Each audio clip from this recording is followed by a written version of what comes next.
Hello and welcome back to another episode of Moms in Business. I am Allison and I am Jade. And we are here to discuss work-life balance.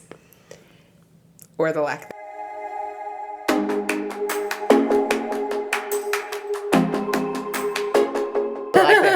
Because find me a mom that has work-life balance and is succeeding with it. I want to meet them. I want to bring them on this podcast. Please, if you feel like you have work-life balance, just comment below and you will be on the podcast. Yes. So I guess we'll kind of start with what we experience with work-life balance. Like, what's your most recent experience? Well, I was chatting with a mom the other day, and she was like, "Hey, how are you?" And we were talking, just overwhelmed of the work-life balance. And I don't think you call it work-life balance when you're talking to other moms, but that's what it is. There's probably 10 to 15 times a day when you're debating work-life balance. I don't even know what time it is now, but I think it's 1:30. Yeah. And I've already had two big work-life balance issues in my life. One started at 7. So I'm in a networking group, and it meets 7:30 to 9 on Thursday mornings. Talk about work-life balance, because my husband hates Thursdays. So I'm prepping the night before, so he gets our 3 kids up, and I can do as much as possible, depending on when they wake up, or, how much can I do in the morning. This morning I had 2 early risers, so I got to do more than normal. He just hopes I can do the 2 girls' hair.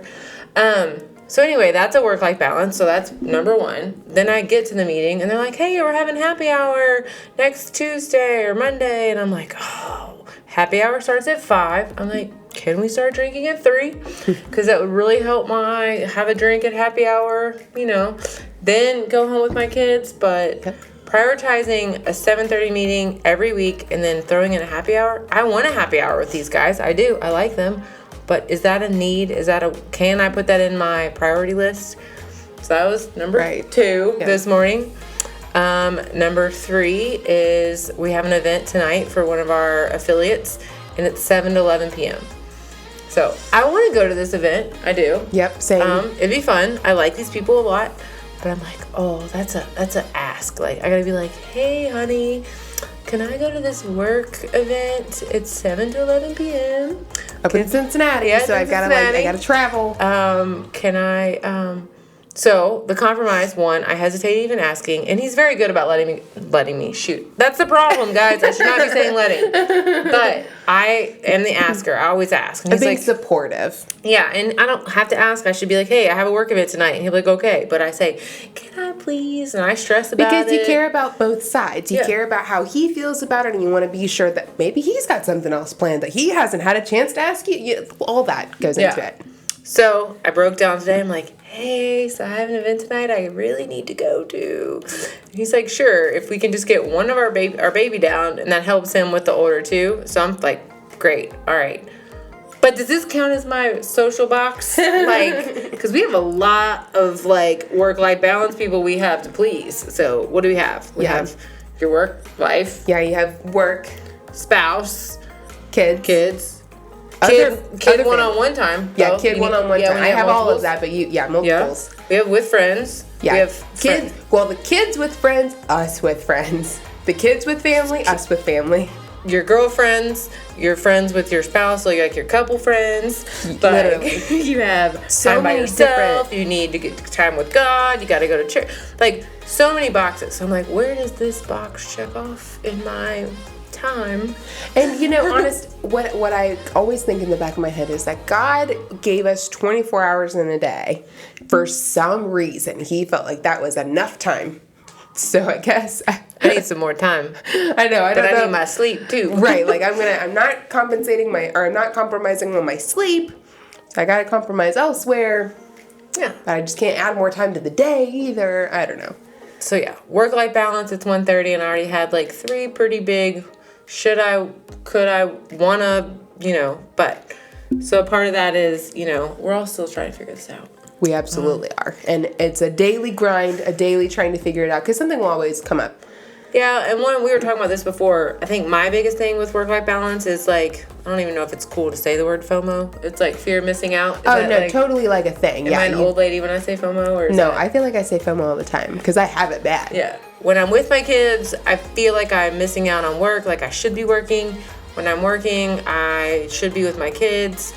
But on time-wise, I do pretty well on the work-life balance with, Right. like, I don't work, like, 60 hours a week. I don't, So I actually picked that's one of the reasons we picked our job, is for being real estate, I have flexibility. So when I need to pick my kids up, I pick my, It just looks so differently for this industry because, sure, I might go to the office every morning at 9:30, but that's because that's my goal and my motivation each morning. That doesn't mean that I'm there until 5. That means that I'm probably there until 11:30, and then I go and I do an appointment, and then I do a personal appointment, and then I go and I do I do my grocery shopping in the middle of the day when nobody is there. Number one. And then I have other appointments, and then on to, like, hanging out with my kid and my family, Which gives us a lot of time. Like, we should be great at this work-life balance on schedule, the way we just said that. But it doesn't always work that way because clients want to talk to us when they're not working, and they want to see houses when they're not working. So we'll have to go. I do a lot of get the kids home, dinner, we eat, and then at 6:30, and I'm back out looking at showing at houses. And it's funny how the times have changed because before kids, like, I always liked Saturday mornings. Like, I'd get my showings in then so I could have the rest of the day. And now I'm like, okay, can we do like a 1 o'clock showing? Because that's my kid's nap time. Yeah. So I'm flexible like that. Yeah. We're right now on the cusp of him being able to go on showings with me anymore because he gets in his cranky moods now, which he never used to have, and then he gets bored, and then I start feeling guilty if I've got like a couple showings in a row that I'm taking him on, and he's just like sitting in the car doing nothing. And I'm like, you should be at home trying to walk, you should be at home trying to read, trying to freaking algebra. I don't know. What do you learn at 10 months old? Like, that's my guilt right now with taking him with me, trying to balance work a little bit better. Mm-hmm. Now he's almost too old for that. Yeah, once you're out of the bucket seat, it's like hard for me because the bucket seat, you just keep them in the seat and just bring them along. But, yeah. So, and plus you have to make sure some clients are all 4 babies coming to showings, and some are like, no, please don't bring your baby. Yeah. So you gotta be careful on that. But definitely, it's definitely always a work-life balance. So. But I think some of our solutions to that we've kind of compiled into this list. And it's not perfect. There's absolutely no way to make it perfect. But I think that we kind of set something up here pretty, like, I don't know. It sets you up for success to do the best that you can. I agree with that. Yeah. So we're all still trying to juggle it, but if we take a few things and work on them, then I think we'll manage it a little better and do. Yeah. So starting with like your priorities, that's number one. Just setting your priorities, and that sounds so basic, but it's more than just like, oh yeah, work, God, family, friends. It's which thing is just like what you were saying in your example. You prioritized your meeting this morning, but you cannot prioritize the meeting this afternoon because there are other things that need to take priority at that time. So it's balancing your activities within that priority in your life too. And, setting the priorities in a realistic way for yourself. Yeah, like we all need our girl time. Like you need your mom group, whatever that sphere is, to get away with people that are in the same stage, We just prioritize that. Like we get together at 8 or 8:30. Once your kid's down is when we meet. And we don't get to go, the group that I meet with, we don't go anywhere lavishly because it's not that close to our house, because that's a 30-minute drive that we don't have time with. Like, exactly. I don't have time to drive there. I have time to do it, and that's it. Yeah. So, having some non-negotiables, if you say your date night once a month and stick to it, if that's what you need, however that looks, just make those people in that group important. And that's way easier said than done. Because I also think that social media plays a big role into it, and we'll talk more about social media here later on, but setting your priorities, I think that it's huge right now to be, in the fitness industry on social media and, just be fit in some way. But if going to the gym is not one of your priorities, it's not going to be on your schedule. And if it's not on your schedule, it doesn't happen. And that's okay. Maybe if that's a goal of yours for it to be more involved in your schedule, you just do something very easy that you can do and just do it. So maybe instead of sitting on the couch and watching TV, you get a little whatever, treadmill, and you walk while you watch TV. Maybe you go on a walk at night or do something like super basic like that instead of trying to incorporate like these fitness gurus 3 hours in the gym a day. Yeah. That's not a realistic priority for you to set or even a goal. 3 hours is a long time. I'm about a 20-minute. Yeah, literally. So then the next one, we said, like, if you can set a schedule and try to stick to it. I mean, I know it changes, but especially with us, like, some people that schedule is set for them with their job. You know, if your job is 8 to 5 or 9 to 5 or 6, whatever it is, then that helps set it. Like, my husband's schedule is set, and it's nice, but then there's me that's always like, well, my day can change in the drop of a hat. So it's very important for someone like me to set that schedule. Which all of these will kind of lean into one another, but setting the schedule also should replicate what your priorities are. So if, you know, from 9 to 11 is your hour of power where you're trying to generate business, it's a non-negotiable.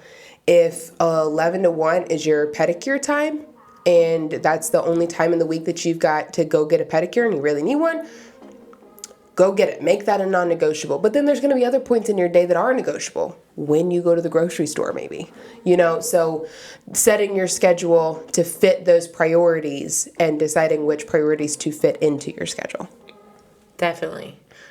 The next this is one that I think Jade struggles with a little bit. Oh, 100%. Am I a 3 in Enneagram or whatever? Like, I'm on the disc, I'm a S. So, like, saying no. Like, I get myself in so much trouble. Like, just say no.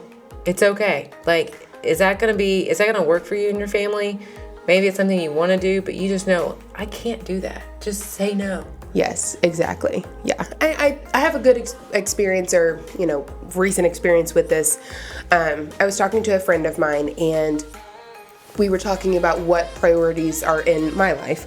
And I said that right now my house is a disaster because we're doing a lot of renovations. And my master bedroom, where it's supposed to be kind of like your escape, your spa, your getaway, it's not. Mine is disastrously filled with clothes and like my treadmill that's taken apart, and my master bathroom is just not put together. The towel rod is broken, all these things. But I can't do that right now because the rest of my house is also destroyed. So I can't just like clean one part and then, you know, the rest of it be a disaster. I'm going to focus on the daily things that I have to do, wash bottles, make food, and then focus on the rest of my life as well. Because right now I can't make the master bedroom a priority. I don't have time for it. That's my no for the time being. Well, I think that also that's another number, so maybe we'll jump that one up. But that leads us into, like, delegating. Yeah. So when you talk about, like, our neighbors make fun of my husband because he's always got a guy. Like, if you need a guy, you call Kyle because he's got a guy to do something. Because he is a master, like, person at delegating. He has no problems.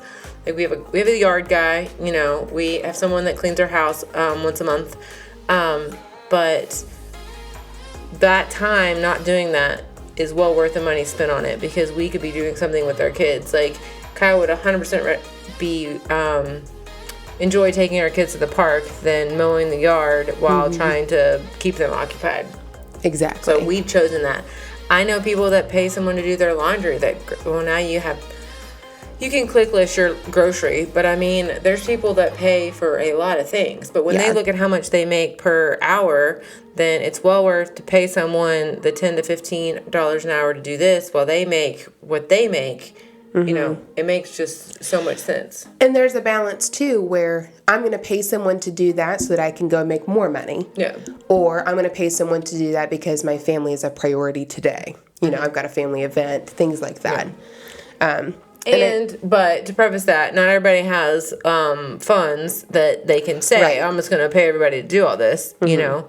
So you have to pick and choose, and maybe that's a goal of, hey, my goal is to make it work here, so now I can pay someone to clean my house once a month.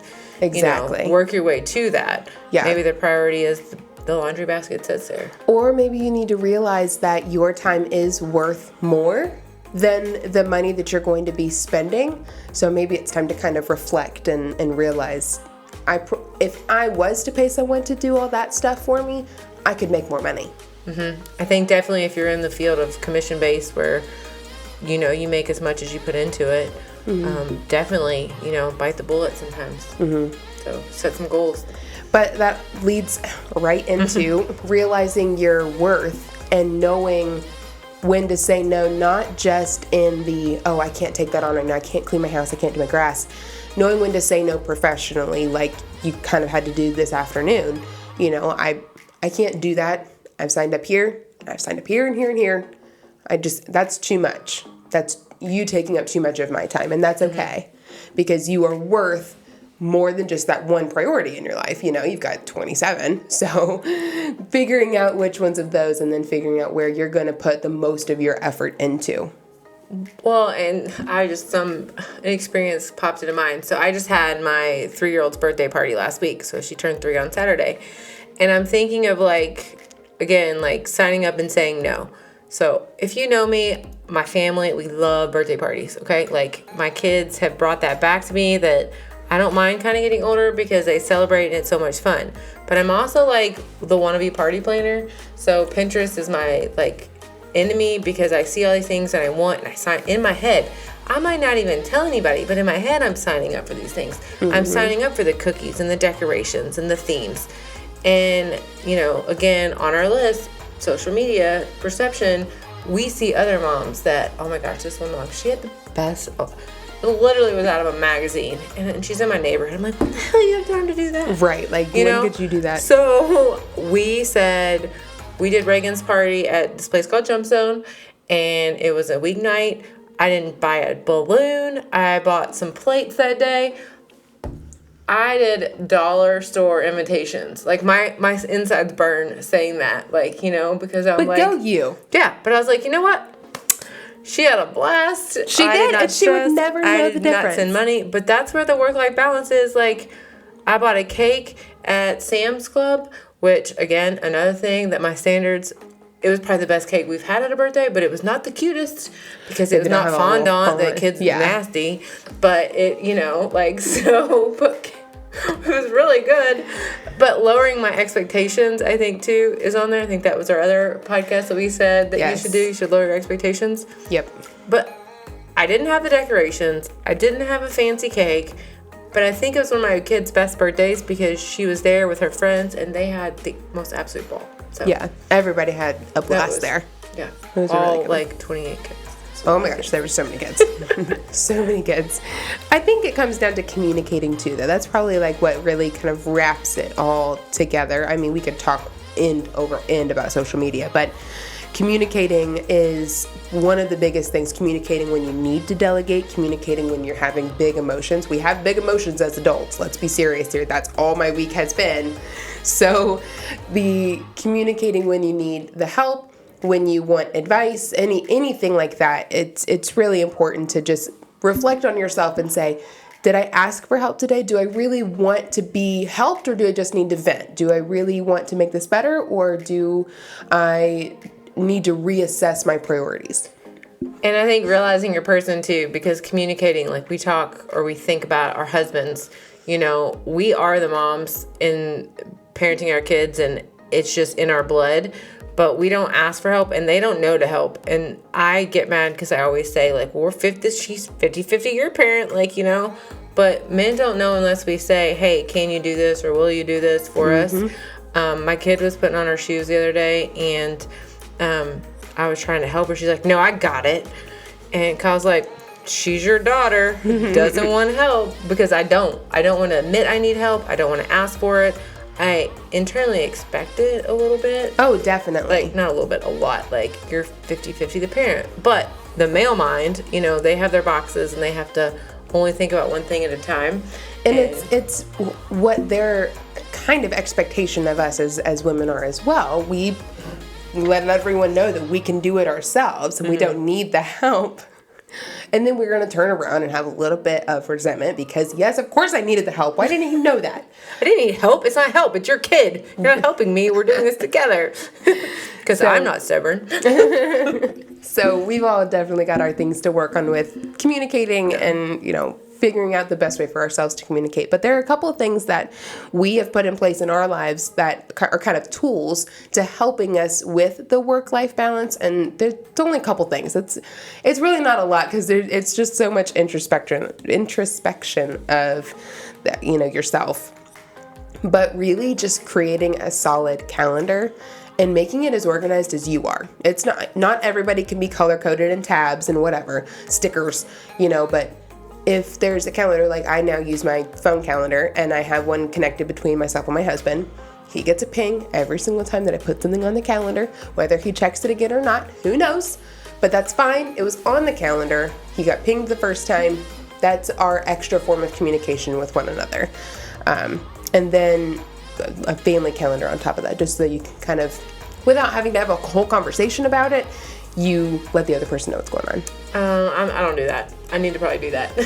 It just I just wait till it's close enough to the time to tell Carl it's on the schedule, because if I tell him too soon, he won't remember. So I just say, well, I'm just gonna, he's like, I didn't know about that. I'm like, yeah, it's too early for you to know about that. It's too early for you. I'm going to wait a little longer. You'll forget anyway.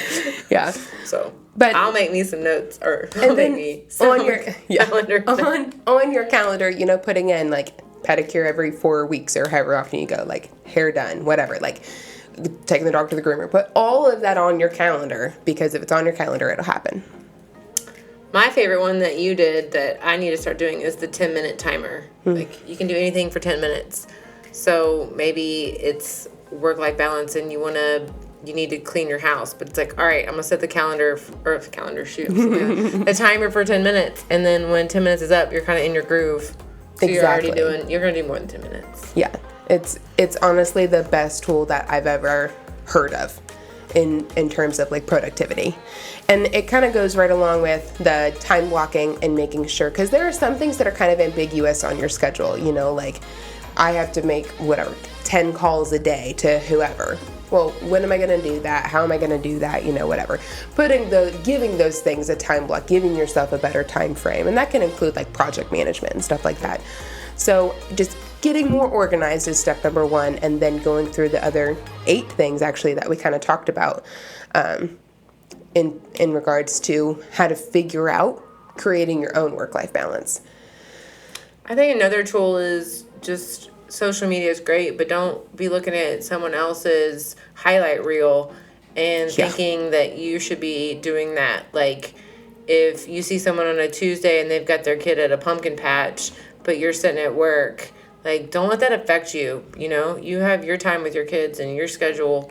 Mm-hmm. And I know that gets me. It's like, oh, dang, right. They're somewhere else, Right now I'm conflicted because we do too much for my kids. They're getting in the habit, they get home from school and they're like, well, what are we doing today? And I'm like, we're going home, we're going to play at home with your toys, and you're not going to be entertained. You need to go do that on your own time. We have to get back into that at my house because the weather's been nice and we like to go and do parks and stuff. But now my kids have this expectation, and I got to take that expectation down because it's wearing me out. We're not going to be able to withstand that for much longer. So, but just, again, don't look at anyone's highlight reel on social media and try to compare yourself to it, because let me tell you, it's not like that at all. Yeah, no. If you look at either one of our Instagrams, you're going to see a lot of really great moments. and then we have talks like we're having now, or right before we start podcasting. Yeah. It's like a vent session. So again, thank you all so much for listening to the Work-Life Balance podcast here on Moms in Business. We truly enjoyed having you. Hopefully you got some good nuggets out of something we said today that you can help your daily lives. Yeah, if you or someone you love needs to watch this or listen to this podcast, we would love for you to share it with them. Just click the link below, copy and paste it over to them via Messenger or however. We would love if you commented your work-life balance tips, tools, tricks, whatever you've got, because we would love to share that and kind of create a community of moms helping each other figure out how to have work-life balance. Exactly. So, thank you again, and we will see you next time. Bye.